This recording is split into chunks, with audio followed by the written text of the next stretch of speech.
I want to thank the Real Dads Network for sponsoring this episode of Dad is Not a Now. When you empower dads, you strengthen the family and the communities all over the world. The Real Dads Network is one of the oldest nonprofit organizations that's dedicated in empowering dads in the community in New York as well as all over the world. They have many great initiatives from the colon cancer outreach program to the Real Dads Club to the Daddy Daughter Dance, Real Dads Week. They have so many great resources and information to help dads that's in need or maybe need a safe space to go to. If you want more information on the Real Dads Network, go to www.realdadsnetwork.org. And again, I want to thank the Real Dads Network for sponsoring this episode of Dad is Not a Noun. Couldn't find a better fit for them, along with my crown. And since the baton was passed, I've been down. Cause failing's not an option, and dad is not a noun, not at all. My message to any dad, man, first off, know that, it is a hard job, but it's the greatest job in the world. I wouldn't trade it for anything. I wouldn't change anything about it. Everything you're doing from here on out, if it didn't have purpose before, now it has purpose. It's the most important thing you'll ever do. Just be a dad. Welcome to another episode of Dad is Not a Noun. My name is Ishmael, changing the narrative for men of color fatherhood, as well as changing the narrative on the things I care about. And today, I'm truly honored to have this amazing father on with me. He posted a video a while ago showing, his connection with his son. And the one video showed him when he was alive. He was brushing his hair. And then the next video, his son in the coffin and brushing his hair. And I'm truly honored to have him on because I think it's important. Because one of the things I can't imagine as a parent losing a child, because they say the worst thing that can ever happen to a parent is burying your child. And my guest had to do that. And he's with me today. He's a devoted husband, amazing father, and he's here with me today. D, thank you for coming on, brother. No problem, man. My next question, I ask all my guests because I'm all about mental health. How's your heart at this moment? I'm good. I'm doing way better than I was at the beginning. Time heals everything. Uh, but it's tough, man. It's tough. It hadn't been a day that went by that I hadn't thought of my son. And like, just take me to that journey of why you decided to post that video. Because I know a lot of people in the comments said, why would you post that video? This is something that's personal. But what made you feel like that? You needed to post that video. I have received more positive stuff than I have negative. The reasoning behind that video, and I'm glad you asked me that. So this is the reason behind that video. If you remember back in the day, I'm talking about going way back in the day before we had cell phones, before all of this stuff. You see like the dads they used to walk around with the big old camcorders on their shoulders and they used to videotape everything. I'm that dad. I'm that dad. I've always been that dad.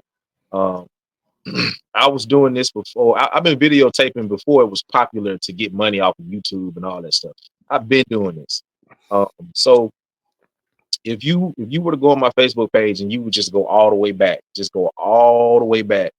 you would see my kids grow up from little kids. Every last one of my children, I got 5 kids. You will see my kids grow. You will feel like you actually like you know them. You know what I'm saying? So back to your question. The reasoning for that video, my son, his mom would bring him to the house, drop him off, or I would pick him up, and he would stay at my house 4 or 5 months, before he go home. Because usually, if you think about it, like most moms would drop their kids off at the dad house for the weekend or something like that. But my son would come stay at my house because he didn't live with me at the time. But he just had he had a mom and he had a dad. He can go from house to house if he wanted to. So as my son started getting older, I ended up getting full custody of my other kids, and they were here all the time. My son, he was used to having his own room, but now he got to share a room with another boy. And, so he was growing up and he started getting older. So he turned about 16, and I noticed that he stopped coming to the house a lot. So uh, I asked God, I was just like, I said, man, I really miss my son being here all the time, because he was here like every day. Like he would come 5-6 months, then he'll leave for a week, then he'll come back for another 3 months. So I was like, hey man, I'm talking to God. I'm like, I want to see my son more often. Like I want him to start coming around. So guess what he started doing? He started coming to get a haircut. My son, he died at 19. From the time he died, he'd never been to a barbershop ever. Wow. I'm not a professional barber. I just, when I was coming up, I was a pretty nigga. I used to like to keep my hair cut all the time. So I had to learn how to cut my own hair. So because I could cut a little bit, and nowadays haircuts is like $45-$50. He would be like, well, I'm gonna go to my dad's house. I know he can cut a little bit. I'm gonna let him cut me. And that's just how it always was. So I started noticing that he would only call me for like money and haircuts. Right. So he was coming like every other week to get a haircut. So in my mind, I was like, well, God answered my prayers. Right. Wasn't seeing my son like I usually see him, but now I know he'll be here every other week to get a damn haircut. So that was our thing, man. It never failed. Every 2 weeks he'd come get cleaned up. He would call me every 2 weeks. So the video that you saw of me cleaning his face, if you look at that video, I didn't even realize that my wife was recording that video in the bathroom. And I never looked at the video camera not one time, because I didn't know I was being videotaped. But I was cleaning his face, and I had just cut his hair, and I was wiping his face off. That was the last time I seen him. Wow. Then fast forward 2 weeks later, he get killed. Wow. Because of how bad he got killed, I was afraid to go see him, because I didn't know whether his body was going to be tore up or how he was going to look. So and he was missing for about a week. So that with that on your mind and that on your heart, you don't know who your child is physically. A lot of stuff just be going through your mind. So when I finally got to see my son and I saw him laying there, and he looked like he was asleep. It didn't look like he had been shot or nothing. He looked really nice. And the first thing that I noticed was his hair. And like I say, man, I videotape everything, bro. If you really knew me, like a person was talking to me about this about a couple weeks ago, and they said, I would have felt some type of way. This is what they're telling me. They was like, I would have felt some type of way if you didn't video it. Because if you truly know me, I videotape everything. Right. I mean, everything, from any little thing to just the craziest moments to something, just I videotape everything. Right. So the reasoning behind that video was, I was doing it for myself, just to have, I lose a phone all the time, man. Right. And just to be able to, to this day, I still got an Android. I ain't got an iPhone. I'm like the old school. If the flip phone, if Boost Mobile still sold chirp phones, I probably have one, man. That's just me. I hadn't upgraded no camera. That's why a lot of my videos kind of look fuzzy. Just I video, man. That's if I'm just that dad that does that. So when I posted that video, I honestly posted it for myself. I didn't post it for the world. Like, who in the fuck would have been like, I'm gonna do this and this video gonna go viral? Like, I didn't know that video was gonna go viral. Right. And like I said, I got more positive feedback than I did negative. But it's always, whenever you're doing something, somebody's gonna always have something to say. It is what it is. It's all about how you react to it. Shit, Lil Baby said, I don't know if you follow rap, but Lil Baby said he don't even read comments. Yeah. I didn't post that video for nobody. I posted it for myself, for me to remember it, because remembering stuff is everything. I have, even though my son isn't here, I can pop them videos on and it'll feel like you're here. Like, matter of fact, me and my wife was laying in the bed last night, and I told her this. My son was the oldest. He was 19. He has 4 on my side. He has 4. He has 2 little brothers and 2 sisters on my side. They're kids. My son, my kids won't get to see my son, but they will get to see them videos. That's right. You know what I'm saying? Like they will get to know what he looked like. They will know that he was really good at basketball. You know, they're gonna know about him. They're gonna see it. You know, so like I say, I posted that video for myself and for nobody else. I didn't even think about nothing when I posted it. It was just son leaving. You know, I've been cutting his hair and videotaping me cutting it for years and posting it on social media. So I didn't see anything wrong with, with all the bullshit that go on in the world, man. Me posting something like that, that's more positive than it is negative. No, I think, like you said, all the positive responses you've gotten from the video was because people can resonate with that. Especially when you see comments of people say, "Yeah, I lost my child too," and that kind of gives them that feeling, that memory of the good times they had with their child, and I think that's important too.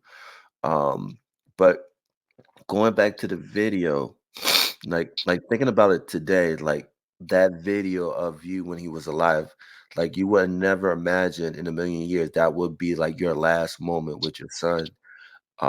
But just talk about that now, like you have that in a time capsule that you have that intimate moment with your child. Um, like if I got to be honest with you, bro, seeing that video, it really means nothing to me.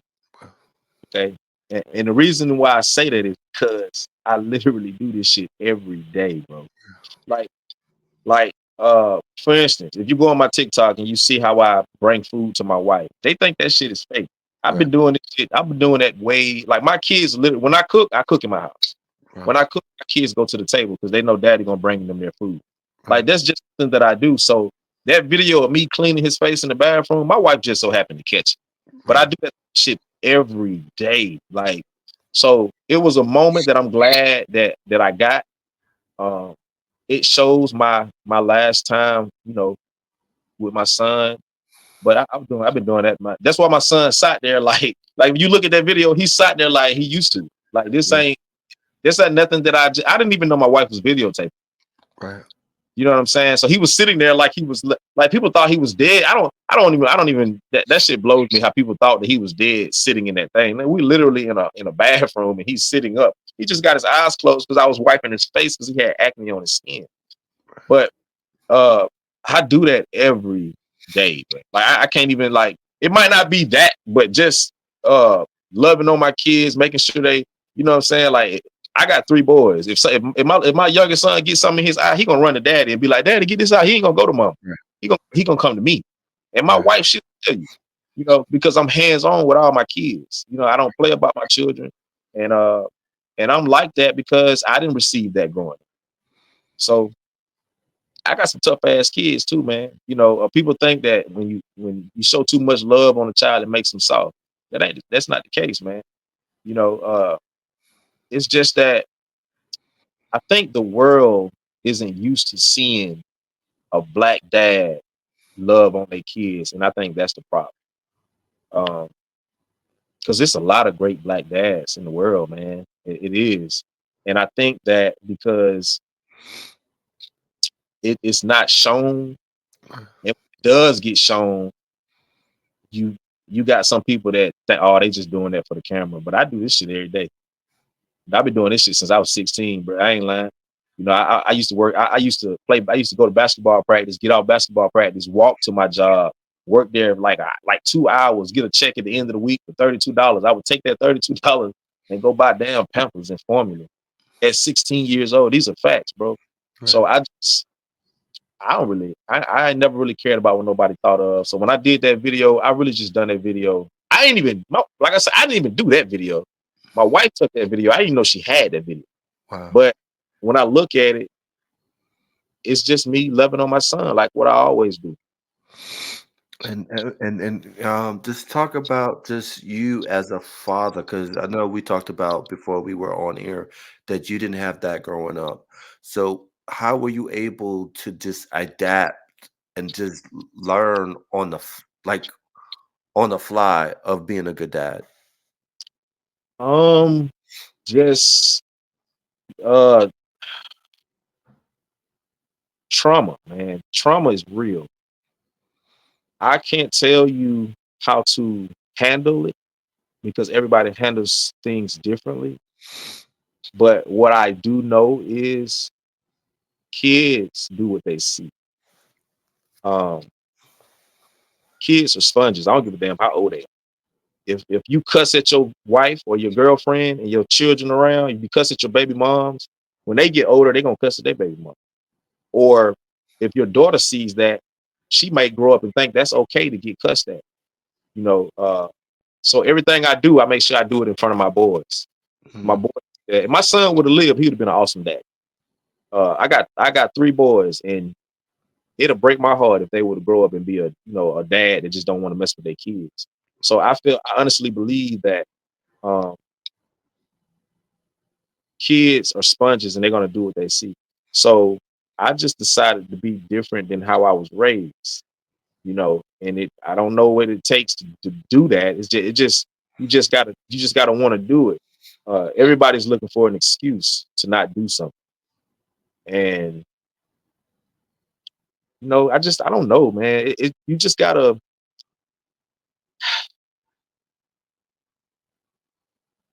I mean, you're only gonna get what you put out. That's the truth. You know what I mean? You're gonna get what you put out. Uh, I don't know whoever watching this or whoever gonna see this. I don't know who you believe in, but we all got to go somewhere one day. This world is, we're just here on borrowed time. We all like one thing that we got in common that we all gonna die. Yeah.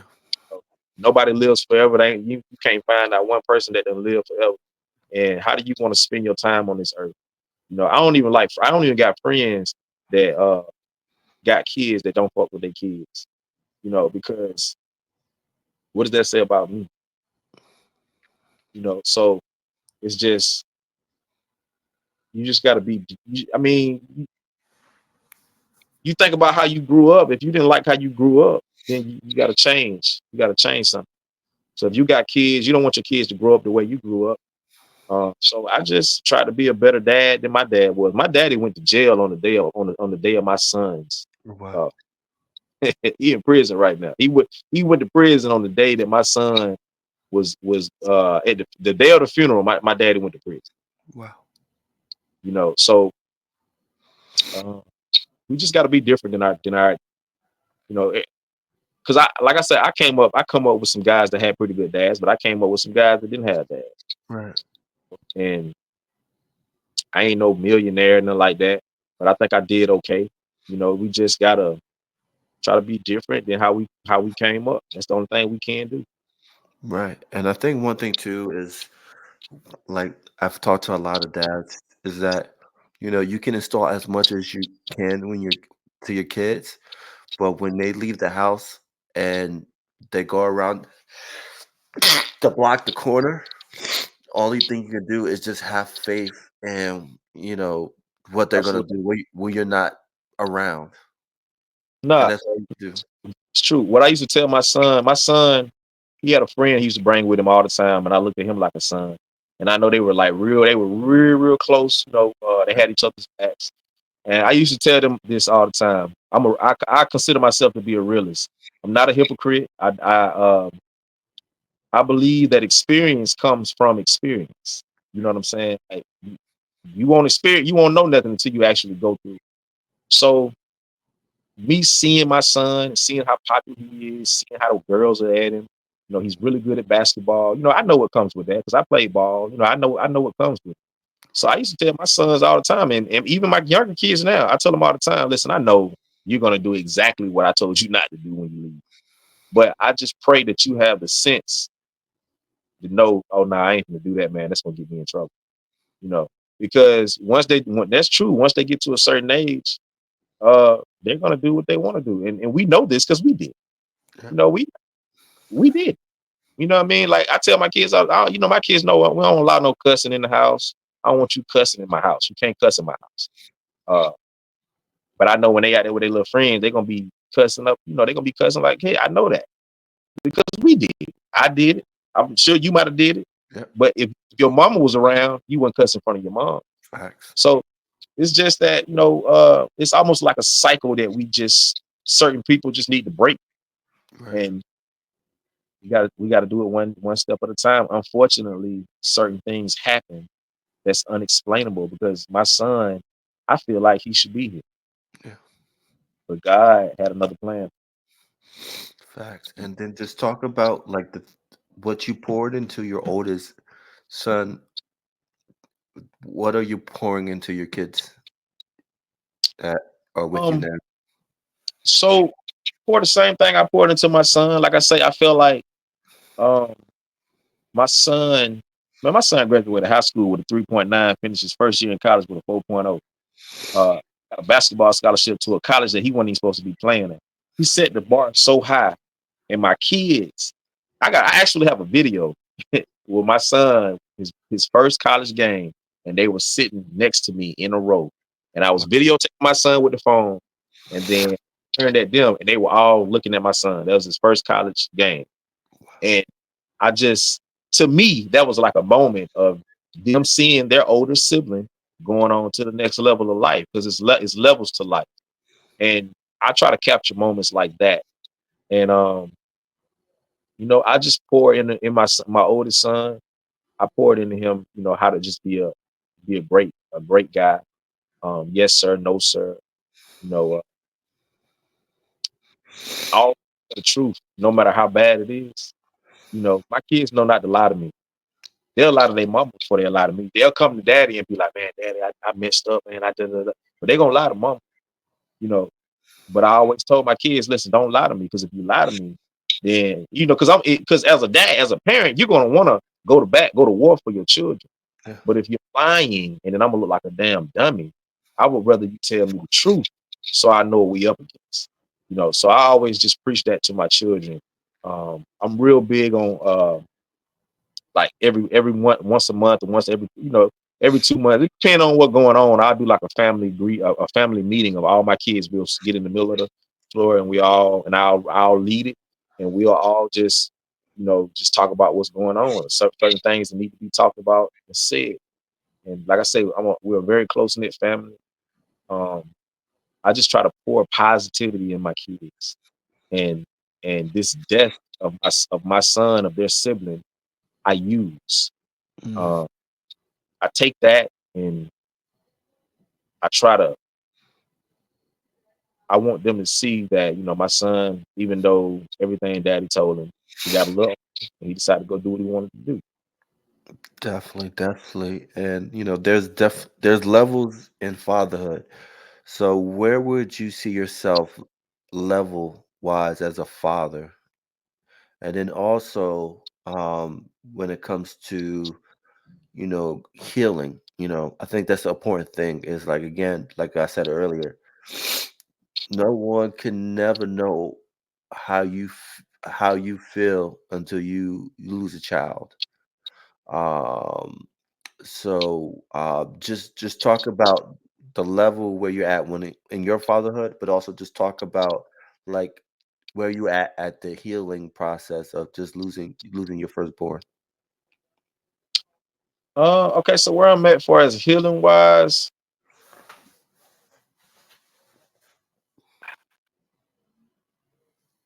I've been going to my son grave once a week. Uh, the very first time I went, I couldn't stay long.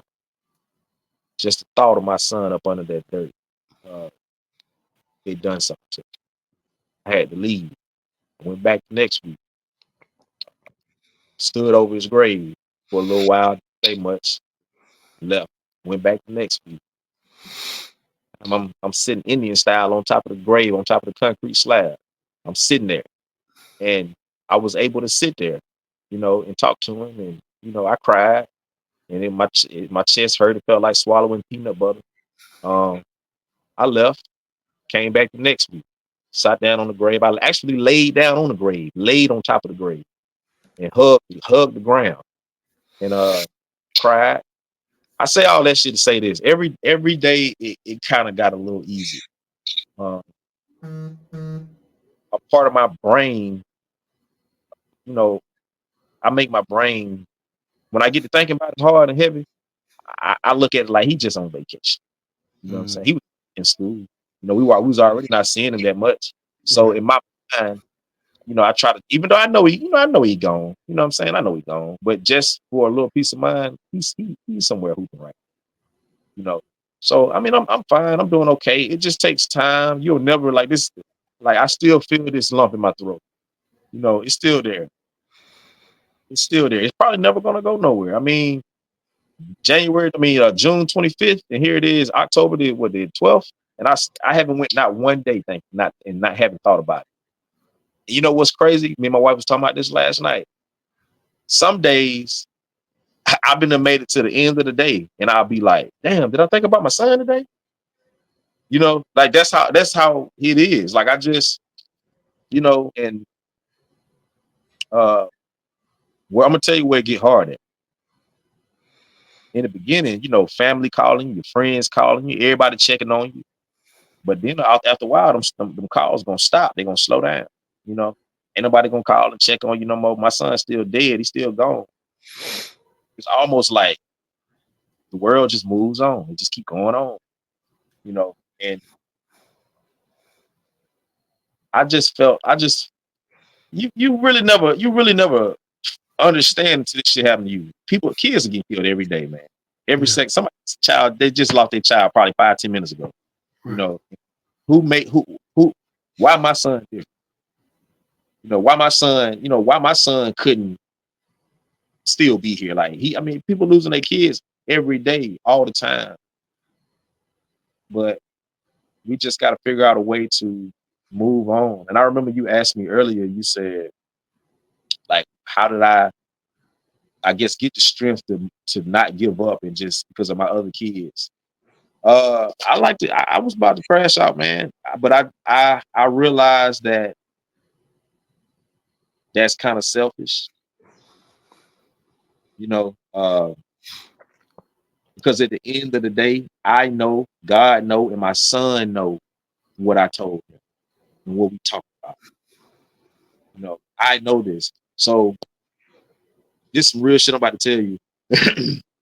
When it happened, uh, you don't have kids, but when you get a child, you're gonna want to protect that child with all your heart, with everything you got in you. You're gonna want to protect him.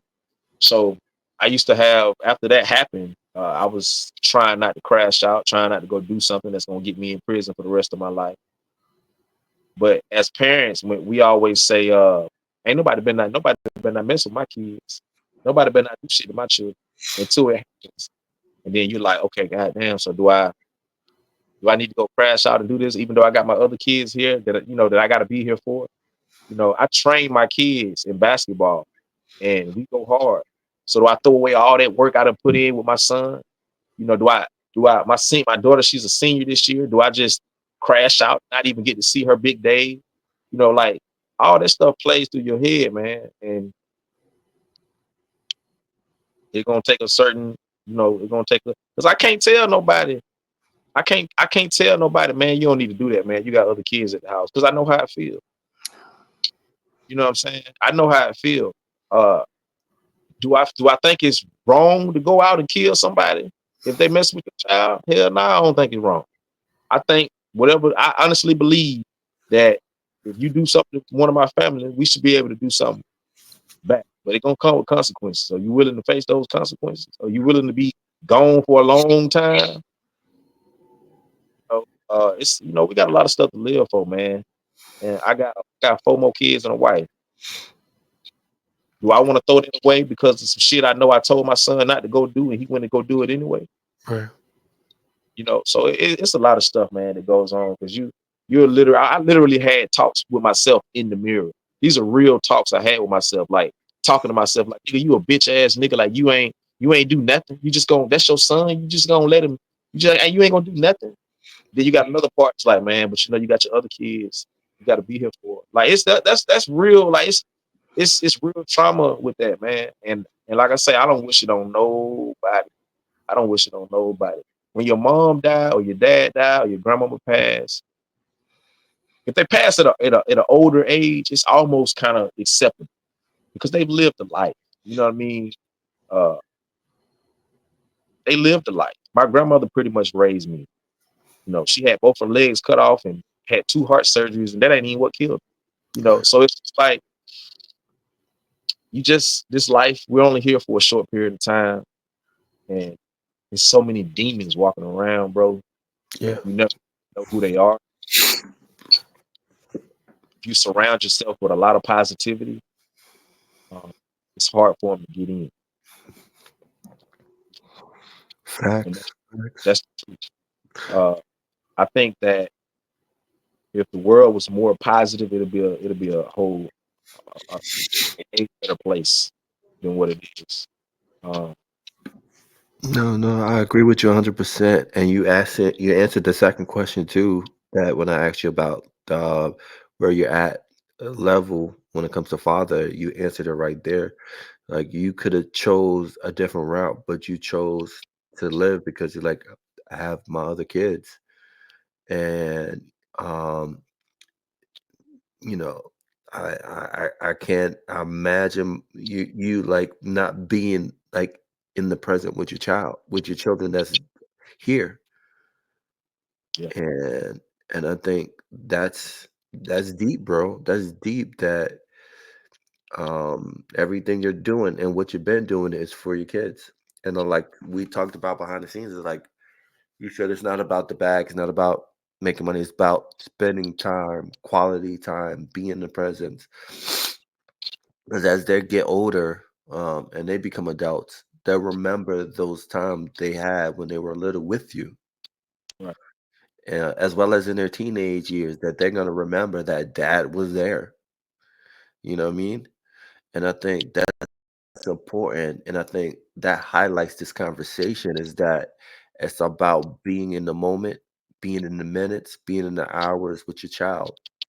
And bro, I appreciate you for coming on and sharing your story because I think it's important that, especially black men, share their story, especially no matter what, especially you losing your oldest child, that you were willing to come on and share your story. You could have said no, just like, no, I'm good. I'm good. But you were willing to come on and share. And I appreciate you for doing that. Um, what's your final thought? What's on your mind? What do you want to say before we end this episode? Um, I'm gonna say this. Uh, every every person that's born on this earth has a mom, has a dad. And this ain't. I don't know who gonna see this. Um, if you have kids out there and you can get to them, get to them.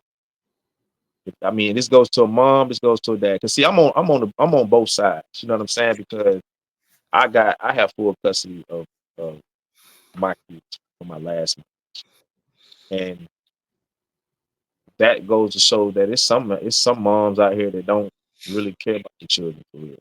There's some dads out here that don't care about their children for real. But I think that if moms and dads can be on the same accord, and you know, uh, you got kids out there, man, you gotta, because they're gonna grow up and be